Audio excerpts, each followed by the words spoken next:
अच्छा हाँ हैं, अच्छा माला है।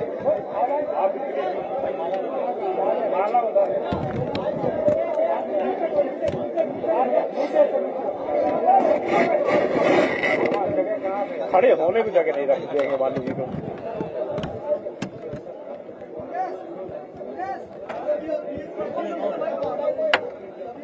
भाई बहुत सारे भैया तेरे वीडियो नहीं जा रहा है चक्कर में। हेलो हेलो इसके अंदर भाई फिर आप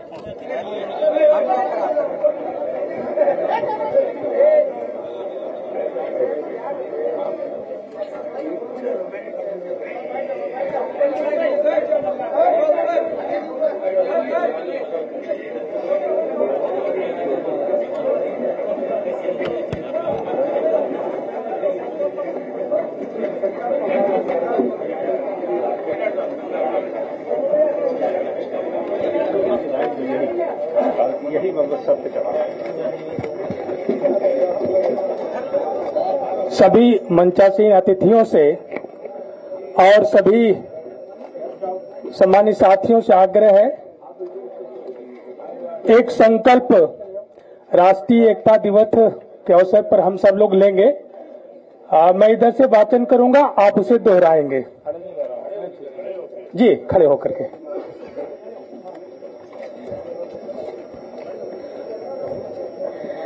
मैं सत्यनिष्ठा से शपथ लेता हूं कि मैं राष्ट्र की एकता, अखंडता और सुरक्षा को बनाए रखने के लिए स्वयं को समर्पित करूंगा और अपने देशवासियों के बीच यह संदेश फैलाने का भरसक प्रयत्न भी करूंगा। मैं यह शपथ अपने देश की एकता की भावना से ले रहा हूं, जिसे सरदार वल्लभ भाई पटेल की दूरदर्शिता एवं कार्यों द्वारा संभव बनाया जा सका। मैं अपने देश की आंतरिक सुरक्षा सुनिश्चित करने के लिए अपना योगदान करने का भी सत्यनिष्ठा से संकल्प करता हूं। मैं यह भी संकल्प करता हूं कि सामाजिक न्याय के राज की स्थापना के लिए माननीय श्री अखिलेश यादव जी के नेतृत्व में 2027 में भारतीय जनता पार्टी को हराकर देश को बचाने के लिए सामाजिक न्याय वाली सरकार लाने के लिए अपना योगदान देंगे। धन्यवाद।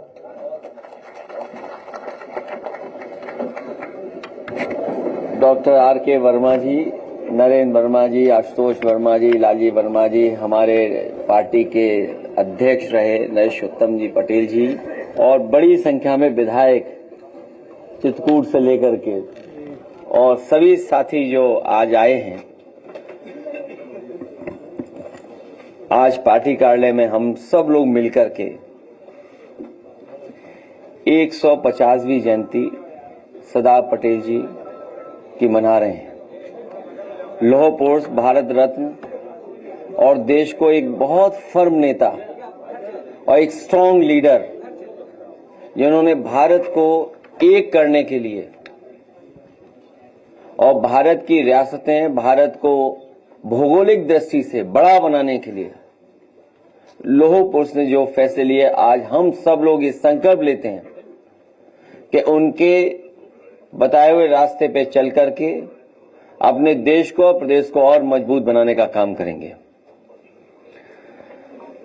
वहीं आचार्य नरेंद्र देव जी को भी याद हम लोग कर रहे हैं, जो जनक रहे समाजवादी आंदोलन के।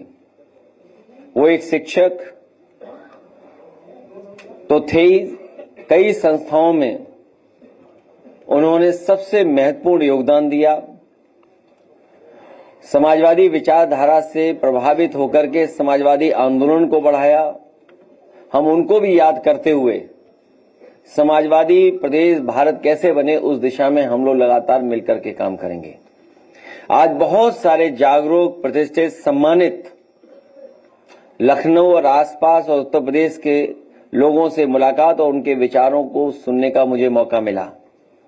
उनके ही बीच से कई महत्वपूर्ण सुझाव आए हैं और देश के परिवर्तन के लिए, प्रदेश के परिवर्तन के लिए और समाज को खुशहाल और एकजुट करने के लिए जो विचार आए, मैं उनके विचारों से अपने आप को जोड़ता हूं, उनकी भावना से अपने आप को जोड़ता हूं और भरोसा दिलाता हूं कि पीडीए हम सब लोग उसी दुख की कड़ी से बंधे हुए लोग हैं।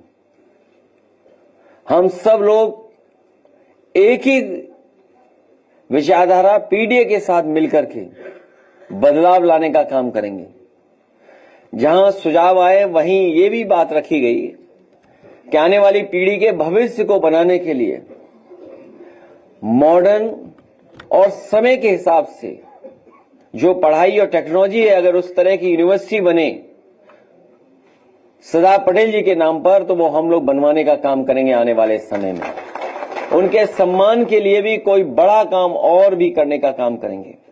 वहीं ये भी सुझाव आया है कि जब SIR हो रही है उत्तर प्रदेश में, SIR बड़ी एक्सरसाइज है जहां पर सरकार के अधिकारी हर घर जाएंगे, हर घर में विजिट करेंगे, हर वोटर से संपर्क जुड़ेगा।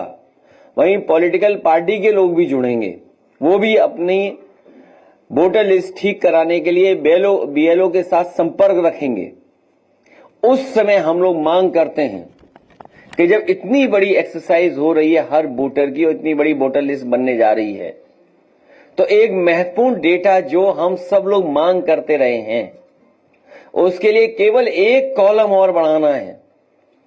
जाति जनगणना तो बाद की बात है, लेकिन प्राइमरी जाति जनगणना तो हो ही सकती है। इसलिए हमारी मांग है कि SIR में एक कॉलम और दिया जिससे जाति जनगणना की जा सके।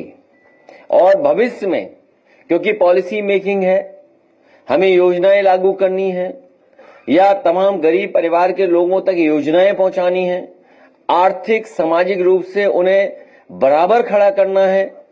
जिस तरीके से मंडल कमीशन, बाबा साहब भीमराव अंबेडकर जी और तमाम लोगों ने समय समय पर समाज को आगे बढ़ाने के लिए जो फैसले लिए, अगर SIR में एक कॉलम बन जाएगा और जाति जनगणना हो जाएगी तो हमें सामाजिक न्याय के राज्य की स्थापना के लिए और आसानी हो जाएगी। हमें उम्मीद है कि सरकार इस बात को मानेगी और ये जो हमारा सुझाव है इसको लागू करेंगे।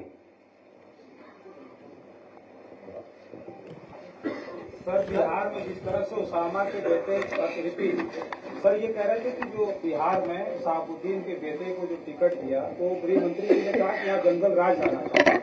आनंद सिंह ने वहाँ हत्या करवा दी दुलार चंद यादव के अधीन, और दर्जनों NDA ने प्रत्याशी ऐसे दिए हैं जो बड़े अव्वल दर्जे के बदमाश रहे, माफिया रहे।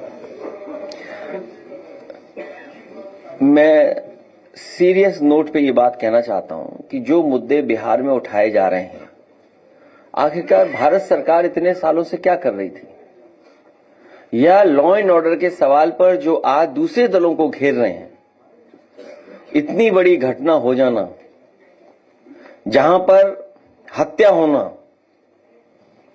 तो इससे तो पता लग रहा है कि लॉ एंड ऑर्डर क्या है वहां।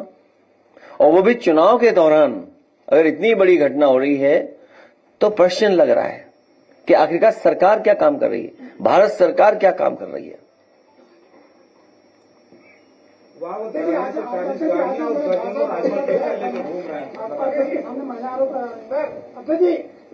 आजमगढ़ में भाजपा के कार्यक्रम में भाजपा की महिला कार्यक्रम आरोप कर रहे हैं कि महिलाओं को भाजपा में शोषण हो रहा है।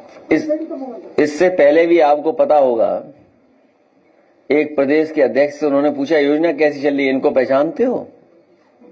तो याद है उस महिला ने क्या कहा था? मुझे याद नहीं आ रहा।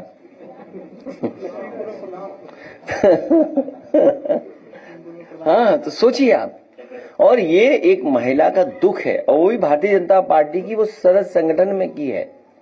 अगर उसका दुख ये है तो सोचो और न जाने कितना दुख होगा। इसीलिए आंकड़े अगर हम देखते हैं तो सबसे ज्यादा असुरक्षित महिलाएं बेटियां कहीं हैं तो वो उत्तर प्रदेश में हैं।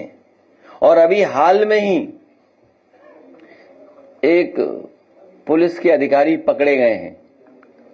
वो खबर नहीं पढ़ रहे थे, अखबार में कुछ पैसा छिपा रहे थे।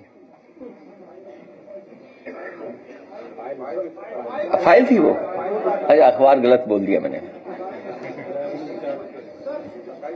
कानपुर में रवि सतीजा ने आरोप लगाया है कि अखिलेश दुबे को उत्तर प्रदेश के एसटीएफ चीफ अमिताभ यश जी प्रश्रय दे रहे हैं और इस खबर को मीडिया इग्नोर करना नाम नहीं छाप रहा है सर। और आपने पहले ही बोला था कि अमिताभ अखिलेश दुबे मुक्त होगा तो पूरी सरकार गिर जाएगी। पहले एक गाड़ी पलटाई थी, वो सरकार पलटने से बचाई थी, वो विकास दुबे थे। और अखिलेश दुबे को भी इस डर से जिंदा रखे हुए हैं, बचा रहे हैं। सच्चाई बाहर आ गई तो सरकार चली जाएगी, सरकार की पोल खुल जाएगी, लॉ एंड ऑर्डर की पोल खुल जाएगी। इसमें आप लोग हमारा सहयोग करो। हालांकि विषय से अलग चला जाऊंगा मैं, लेकिन हमारे प्रेस के साथियों का ये भी योगदान रहता है कुछ न कुछ। अभी हाल ही में त्योहार के समय पर मैंने कहा सुझाव दे दूं एक आपको, मैंने सुझाव दिया। मैंने दियों के खिलाफ तो नहीं बोला था ना, मैंने कहा सुझाव देता हूं कि दुनिया में ऐसे भी देश हैं जहां महीनों रोशनी रहती है। फिर घसियारी मंडी के लोगों को मैंने एक वीडियो डाला कि कम से कम यहां देख लो कि भाई दिए भी जल रहे हैं और रोशनी भी है भगवान कृष्ण के। अरे चैनल वालों, अखबार वालों, आज सरदार पटेल जी को तो याद करो। लौह पुरुष सरदार पटेल जी क्या देश बनाना चाहते थे, मजबूत देश बनाना चाहते थे। हमारे कमजोर प्रेस के लोग कैसा मजबूत देश बनाएंगे बताओ। मैं अपना वीडियो दिखाना चाहता हूं और आपका भी वीडियो दिखाना चाहता हूं। क्या मजबूरी है वीडियो के, मतलब प्रेस के लोगों की। तो जो बात आप कह रहे हो, कानपुर वाली बात,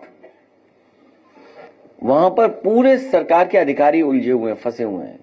यहां जितने लोग आए हैं, हम तो चलो लखनऊ रहते हैं, हमें तो लोग बताते हैं, जानकारी हासिल करते हैं। ये तो जमीन पर रहते लोग हैं। इतना उत्तर प्रदेश में करप्शन कभी नहीं था जितना इस समय चल रहा है, चाहे वो तहसील हो, चाहे पुलिस हो, चाहे किसी लेवल पर हो। और यूनिवर्सिटी लेवल पर जो करप्शन है आप उसकी कल्पना नहीं कर सकते। अपॉइंटमेंट से लेकर के भेदभाव है, अपॉइंटमेंट का भेदभाव है। अपॉइंटमेंट किसको मिल रहा है और कौन वाइस चांसलर बनाए जा रहे हैं। तो इसलिए मैं चाहूंगा पहले अपने हम वीडियो दिखाएं, फिर अपने प्रेस के साथियों का जो उनका है, उनकी मजबूरी है, क्योंकि अंतोगत समाजवादियों को लड़ना तो उद्योगपतियों से पड़ेगा। जो ताकतें पीछे हैं, आप तो क्या, हम क्या बोले आपको, आप तो हमारे साथी हो, आप भी परिवर्तन के साथ हो। मैं देखता हूं जब मैं कहता हूं 27 में सरकार बनने जा रही तो आधे से ज्यादा चेहरे खुश हो जाते हैं, देखिए। तो ये तो अपने साथी हैं, ये हमारे खिलाफ नहीं है। इनके जो पीछे ताकतें हैं वो हमारे खिलाफ हैं। सरकार ने गन्ना किसानों, अरे गन्ना, आज हाँ गन्ना को बोलते हैं, हाँ, गन्ना किसानों का जो मूल्य बढ़ा है 30 रुपए बढ़ाया है, लेकिन सरकार उससे ज्यादा तो अपने प्रचार में खर्च कर रही है। देखिए जो रुपया और बढ़ना चाहिए। हमारे किसान जो गन्ने की पैदावार कर रहे हैं, गन्ने की कीमत अच्छी मिलनी चाहिए और कम से कम वो भाव मिलना चाहिए जिससे उसके परिवार में खुशहाली आए, लाभकारी मूल्य हो। लाभकारी मूल्य के लिए रास्ता निकालना चाहिए। और तब जब सरकार मुनाफा कमा रही है, मुनाफा सरकार कमा रही है और सरकार के लोग कमा रहे हैं मुनाफा। कितने वर्ष लग गए उन्हें गन्ने की कीमत बढ़ाने में, और विज्ञापन कितना बढ़ा दिया इन्होंने, और अंग्रेजी के अखबार में विज्ञापन दिया। बताओ कितने किसान पढ़ लेंगे अंग्रेजी के विज्ञापन को। क्या हम इतना पेमेंट कर चुके, इतना पेमेंट कर चुके, अंग्रेजी में लिखा हुआ है। और खाद है नहीं, डीएपी है नहीं, कीटनाशक दवाइयां महंगी, डीजल कितना महंगा था, हाँ एनपीके कुछ भी नहीं है, एनपीके नहीं है, बताइए आप। और फिर जब धान तैयार है हमारे किसानों का, बताओ कहां खरीद हो रही है धान? एमएसपी जो तय है वो भी कहीं उपलब्ध नहीं, कहीं दे नहीं ले पा रहा किसान। कोई जिला नहीं, ये फतेहपुर के कहीं एमएसपी नहीं मिल रही होगी। 16-17 में बताइए आप कौन ले जा रहा है? और एमएसपी का जो ऐलान है वो कितने का है? वो आगे का बीज का कौन ले जा रहा है पैसा? सोचिए कहां जा रहा है पैसा। और आपको मैं बता दूं, गन्ने के कीमत तो बढ़ाई, प्रचार बड़ा किया, लेकिन आप एक खबर नहीं सुन पाए और आपने भी जानी होगी, मंडियां बेचने की तैयारी है। जो 3 काले कानून थे किसानों के, उसमें ये भी ऑप्शन था, उस कानून में ये भी था कि प्राइवेट की जाएंगी मंडियां प्राइवेट हाथों में होंगी। तो आप बताइए, एक सरकार जो गन्ना किसानों का इतने वर्ष लग गए बढ़ाने में, जो जिससे लाभ भी नहीं मिल रहा है, कोई लाभ नहीं मिल रहा, और बहराइच की चीनी मिल 100 करोड़ से ज्यादा पैसा लेके भाग गई, बंद कर दिया, और तमाम मालिकों से मिली हुई सरकार है ये। जब हमारे आपको धोखा दे रहे थे प्रचार से, तो पीछे मंडी बेचने का फैसला ले रहे थे। बताइए मंडियों की कीमत क्या है? यहां जितने लोग जानते हैं, मंडियां बहुत कीमती जमीन पर हैं। शहरों में जो मंडियां हैं उसकी जो रियल एस्टेट वैल्यू है न जाने कितनी है। तो रियल एस्टेट वैल्यू को देखते हुए मंडियां नहीं चलाना चाहते, किसान को नहीं लाभ देना चाहते, वो मंडियां बेचने की तैयारी कर रहे हैं। बीजेपी रामराज की, इसलिए वीडियो देखिए। एक सवाल है, बीजेपी रामराज की बात ये की जगह बात करती है, लेकिन हमारे काकोरी में एक दलित बुजुर्ग को अपने कार्यकर्ता के द्वारा प्रसाद करवाई जाती है। न केवल मेरे साथी, ये अन्याय दलित समाज के साथ तो है ही है, लेकिन अभी बलरामपुर की घटना आप लोगों ने सुनी होगी और देखी भी होगी कि किस तरीके से सत्ता पक्ष के लोग और स्वजाति भाई लोग किस तरीके से अपमानित कर रहे हैं, और जान लेने गए। बताइए, हत्या करने गए। थाना बलरामपुर नगर की कोतवाली का है, जहां पीड़ित समाज के साथ ही अन्याय हो रहा है बड़े पैमाने पर, और न्याय नहीं दे रही सरकार। क्या आप कल्पना कर सकते हैं कि इतना अन्याय इस सरकार में, और जो कहती है 0 tolerance for law and order. काय का 0 टॉलरेंस है आपका? दलित वहां मारे जा रहे, दलितों से यहां अन्याय हो रहा है, पिछड़ों के साथ वहां अन्याय हो रहा है। और बीएलओ और एडीएम इलेक्शन देखने वाला अधिकारी कौन होगा? एक भी पीडीए का नहीं है। ये क्या तैयारी है आपकी? जब अयोध्या हार गए ये लोग, अयोध्या का चुनाव अलग कराया, और अयोध्या के जो प्रिसाइडिंग ऑफिसर बनाए गए थे और जो चुनाव के अधिकारी बनाए गए थे, वो बाकायदा खास लोगों को बनाया गया था, जो सरकार के खास लोग हैं उनको बना करके भेजा गया था। खैर, वीडियो देखिए, फिर प्रेस की न्यूज देखिए और वीडियो देखिए कि हमारे प्रेस के साथ क्या करते हैं। अभी इसके बाद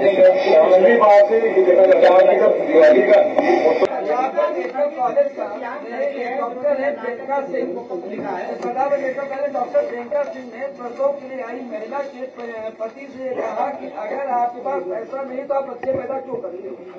और इसी तरह की दूसरी घटना मिर्जापुर में हुई, जहां प्रसव के लिए महिला गई और अस्पताल के बाहर कीचड़ था, इसलिए एम्बुलेंस ने थोड़ी दूर गेट के बाहर उतार दिया और कीचड़ में ही प्रसव हो गया महिला। क्या बताएं मेडिकल के लिए? ये घटनाएं, सूचनाएं लगातार मिल रही हैं, और बीजेपी के तमाम बड़े नेता जो सरकार में हैं, जब इन्हें अच्छा इलाज कराना होता है तो समाजवादी सरकार में बना हुआ मेदांता अस्पताल में जाते हैं।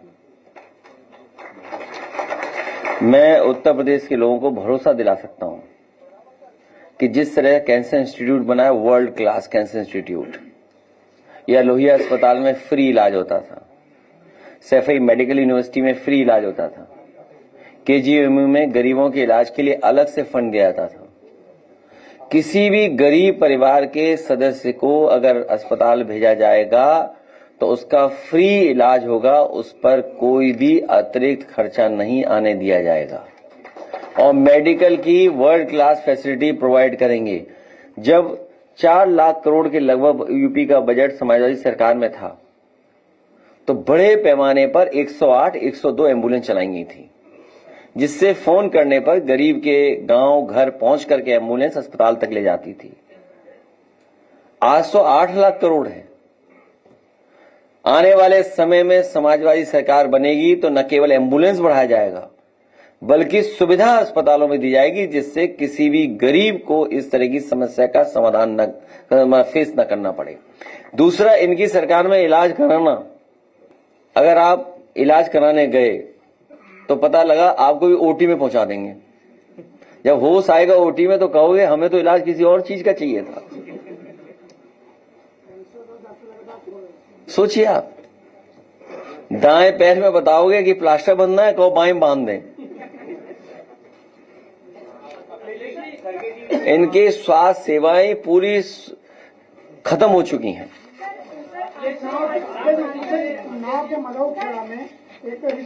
क्या हुआ, अपना चैनल सुधारो थोड़ा।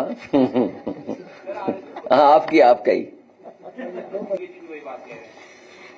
नहीं, ये सच्चाई है।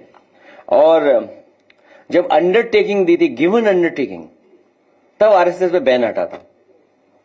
अंडरटेकिंग क्या माने हम इसको। और आपको दूसरी बात और बता दें, ये जो भारतीय जनता पार्टी है, इसकी ओरिजिनल पार्टी आरएसएस है,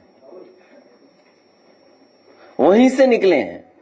और जब भारतीय जनता पार्टी का गठन हुआ था, उस समय भारतीय जनता पार्टी के गठन के समय पर उनका जो प्रेसिडेंशियल भाषण था, उसमें यह तय किया गया था कि सोशलिस्ट और सेकुलर विचारधारा पर भारतीय जनता पार्टी चलेगी। तो जैसे वो झूठ बोलते हैं, वैसे झूठ बोला था उन्होंने उस समय भी। क्या ये सेकुलर रास्ता है इनका? क्या सोशलिस्ट रास्ता है? आप पूरे देश की इकोनॉमी चाइना को दे दे रहे हैं। आप पर हर दिन अमेरिका के राष्ट्रपति दबाव बना रहे हैं, और आपने बाजार खोल दिया उनके लिए। हमें आपको उलझाए हुए हैं यहां पर और चीजों में। और सोचिए, आज के समय पर आंध्र प्रदेश, तेलंगाना, मेटा का, गूगल का या बड़ी बड़ी कंपनियों का वहां पर इन्वेस्टमेंट बढ़ रहा है, और हमें उलझाए हुए दूसरी चीजों में।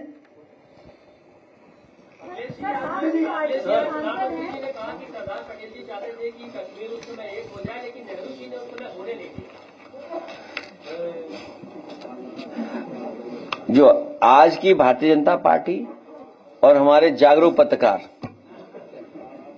भारत का क्षेत्रफल 2014 में क्या था और भारत का क्षेत्रफल आज क्या है।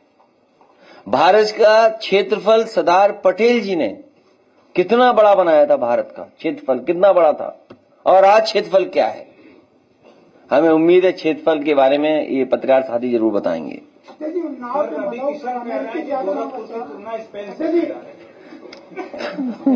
हमें कोई बताए स्पेन नक्शे में कहाँ है। स्पेन कहाँ है नक्शे में, बताओ ना। अच्छा, कोई क्यूटो से कर रहा है तुलना। अच्छा, क्यूटो बनाना था बनारस को, गलियां तोड़ रहे हैं जो बहुत पुरानी गलियां थी। नया चीज नहीं बनानी, कोई पुरानी गलियों को तोड़ रहे हैं। न जाने कितना नुकसान हो रहा है, और मुआवजा जो मिलना चाहिए था मार्केट वैल्यू वो नहीं मिल रहा है। झगड़ा तो यही है कि मार्केट वैल्यू क्या है, आप मार्केट वैल्यू नहीं दे रहे हैं।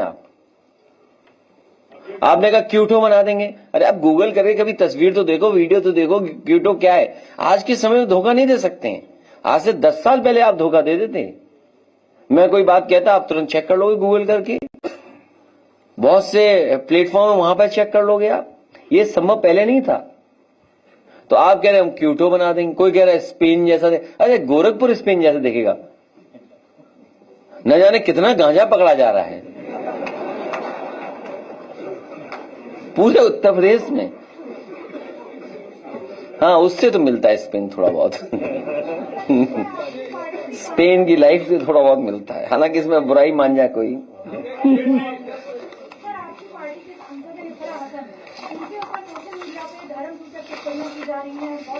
ये सब भारतीय जनता पार्टी के लोग हैं, ये पेड है। पहली बार ऐसा हो रहा है कि निगेटिविटी के लिए आपको पैसा मिल रहा है। आप किसी की इमेज को डैमेज करो, उसके लिए पैसा मिल रहा है। ये भारतीय जनता पार्टी ने पहली बार, और देश के पॉलिटिकल इतिहास में शायद पहली बार ऐसा हो रहा होगा कि निगेटिविटी के लिए पैसा मिल रहा है, अच्छाई के लिए पैसा नहीं मिलता है। अखिलेश जी, मल्लिकार्जुन खड़गे साहब का एक बयान आया, उनका मेरी निजी विचार है, मेरा आरएसएस बैन होना ही चाहिए। मैं एक काम करूं, मोबाइल लाए हो ना अंदर, मोबाइल लाए हो ना अंदर, आप चैट जीपीटी पे चेक करो क्यों बैन किया था सरदार पटेल जी ने। चेक इट आउट, चेक करो ना। हैं अब घबराए हुए हैं, देखो। अरे चैट जीपीटी चेक करो ना क्यों बैन हुआ है, क्यों। गूगल पे चेक कर लो भाई, गूगल और चैट जीपीटी मैं तो लाया नहीं हूं भाई, ये तो भारत सरकार ही लाई होगी ना। खड़गे साहब का जो मानना है उससे मतलब आप इत्तेफाक रखते हैं? अरे मैं इत्तेफाक नहीं कर रहा, मैं आपसे कह रहा हूं चैट जीपीटी निकालिए। अच्छा चैट जीपीटी निकाल के मैं पढ़ देता हूं, कोई बताइए चैट जीपीटी पे क्या सवाल है तुम्हारा, है? नो नो नो, तुम खैरी साहब ने क्या सवाल, क्या है? आरएसएस बैन होना ही चाहिए। Why was RSS banned? मेरा निजी विचार है। Why RSS was banned? Rashtriya Swayamsevak, देखो जो चैट जीपीटी बता रहा है, अगर मैं उसको ट्रांसलेट कर दूं आम और आप वही माने तो, राष्ट्रीय स्वयंसेवक आरएसएस बैंड 3 बार हुआ इंडियन हिस्ट्री में, 3 बार। हिंदी में इनसे पढ़वा दें, अंग्रेजी में हम पढ़ दे रहे हैं, हिंदी का अंग्रेजी हिंदी ट्रांसलेट करते रहेंगे, ठीक है। एक तो महात्मा गांधी जी को 30 January 1948 by Nathuram Godse, who had earlier been associated with the Hindu Mahasabha and had link with RSS. तो दोनों संस्थाओं को बैन किया था सरदार पटेल जी ने, दोनों संस्थाओं को। और उन पर इल्जाम था कि उन्होंने राष्ट्रपिता महात्मा गांधी की हत्या में उन साजिश की है। और उस समय the government led by Jawaharlal Nehru ji and Vallabhbhai Patel जी 4 जनवरी को इंडियन पेनल कोड 188 के तहत बैन हुए थे। तो ये तो चैट जीपीटी बता रहा है, हम थोड़ी बता रहे हैं। अब केस कर दो चैट जीपीटी पे, अगर कर सकते हो तो कर दो। और क्या पूछना है बताओ, आई आस्क। हाँ अब देखिए क्यों, अब हाँ अब जो सवाल आप पूछ रहे हो उस सवाल का नेक्स्ट जवाब है, the ban order accuse the RSS of spreading communal hatred and violence. बताओ आज फैला रहे हैं कि नहीं फैला रहे हैं? क्यों बैन हुआ था? बैन इसलिए, ये मैं नहीं कह रहा हूं, ये मैं नहीं कह रहा हूं, पत्रकार साथी हो, नहीं फिर ऐसी न्यूज बनाओ तुम जो अभी मैंने दिखाई कि सैफई में इतने खर्च हुए थे। अब देखिए गवर्नमेंट क्या रीजनिंग दी गवर्नमेंट ने उस समय कहा कि spreading communal hatred and violence. क्या इन बीजेपी के लोग नहीं कम्युनल हेट्रेड फैला रहे हैं? हमारे पत्रकार साथी ने बोला, एक नाम के बारे में पूछा, हम चुनाव प्रचार में जा रहे हैं, अरे हमारे मुख्यमंत्री जी तो बच्चों से खेल रहे हैं आजकल, हर दिन देखते हैं, हफ्ते 10 दिन 15 दिन वाले एक बच्चे को गोदी में उठाते हैं। अच्छी बात है, बच्चों के प्रति प्रेम होना चाहिए। और नाम बदलने का तो उनका पुराना स्टाइल है। अब मैं ये कहूं कि चैट जीपीटी से पूछ करके ओबामा का नाम, वो क्या नाम था, ओसामा, कि ओसामा का कोई नाम दूसरा बता दो हिंदी में या अरेबिक में, तो बहुत शेर सिंह नाम आ जाएगा। तो योगी जी को नाम बदल देना चाहिए था, उसका नाम अच्छा नहीं लग रहा था ओसामा, तो शेर सिंह नाम कर देते। तो अब second line, creating an atmosphere that led to Gandhi's assassination, कि उन्होंने वो वातावरण पैदा किया जिसकी वजह से राष्ट्रपिता महात्मा गांधी जी की हत्या हुई। ये आरोप लगा आरएसएस पे और हिंदू महासभा पे। और engaging and sacred and activities against the state, और इस भारत सरकार के खिलाफ अंडरग्राउंड गलत प्रचार करना, वो आज भी हो रहा है। मुख्यमंत्री अभी बिहार गए थे, तो ये तो अब बताइए क्या करें। वो तो हिस्ट्री हो चुकी है। अच्छा चलो चैट जीपीटी यही पूछते जो बात आप कह रहे हो, आर दे, नहीं ये पूछना हिंदी में पूछो जो ये सवाल है इनका। चैट जीपीटी नहीं, दूसरा सवाल जो पूछ रहे हैं, are they still spreading hatred, दो हिंदी पूछो ना चैट जीपीटी पे। क्या आज भारतीय जनता पार्टी आदे सरकार में आरएसएस का प्रतिबंध लगाना चाहिए? नहीं, अभी भी हेट्रेड फैला रहे हैं कि नहीं फैला? आदे सांप्रदायिक सद्भाव बिगाड़ने का प्रयास कर रही है। चल वाह, मेरे धन्यवाद साथी। अब चैट जीपीटी भी बैन होगा। हाँ आ रहा है, वो तो आ रहा है, देखा। Yes, that's a very fair and important question and result depends on who you are. Rashtriya Swayamsevak, yes RSS, पूछो, आरएसएस के बारे में ही पूछ रहे हैं। हाँ, बीजेपी सांप्रदायिक स्वाद खराब करती है। अब बताओ मैं क्या कर सकता हूँ इसके लिए?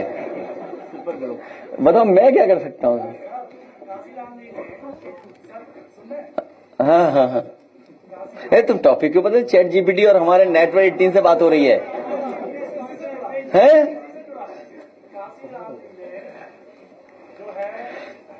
लिखा है कि सनातन धर्म ने सबसे ज्यादा बच्चों पर अत्याचार किया।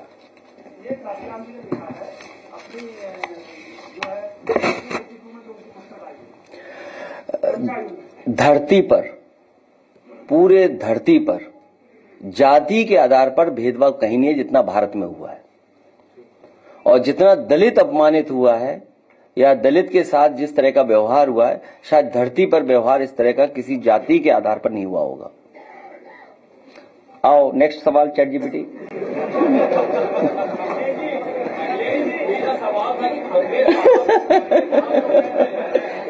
अरे भाई नहीं, मैं देखिए जो खड़गे साहब कह रहे हैं, कांग्रेस पार्टी के नेता, देखिए नहीं, तुम क्यों उलझ रहे हो भाई मुझसे?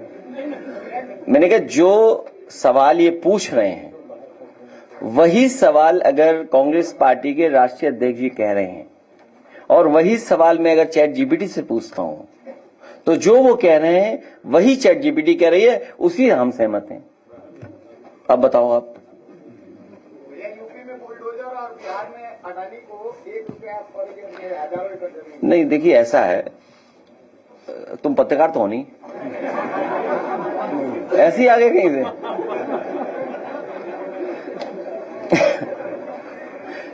नहीं, हम एक काम करेंगे, यूपी में सरकार बनाओ, कोई भी उद्योगपति हो और अगर 10,000 लोगों को नौकरी दे, 20,000 लोगों को नौकरी दे, तो हम उसे चवन्नी में भी दे सकते हैं जमीन। चवन्नी में हम तो कहेंगे तेजस्वी जी से कि वो ₹1 वापस कर दें, उनसे शर्त लगा देंगे 10,000 लोगों को नौकरी देंगे। ₹1 की बात है ना, वापिस हम चवन्नी में देंगे। अखिलेश जी, भाजपा नेता है दिनेश लाल निरहुआ, खेसारी को कह रहे हैं कि वो यादव है ही नहीं, हिंदू विरोधी है। अरे तुम पत्रकार ही नहीं हो यार।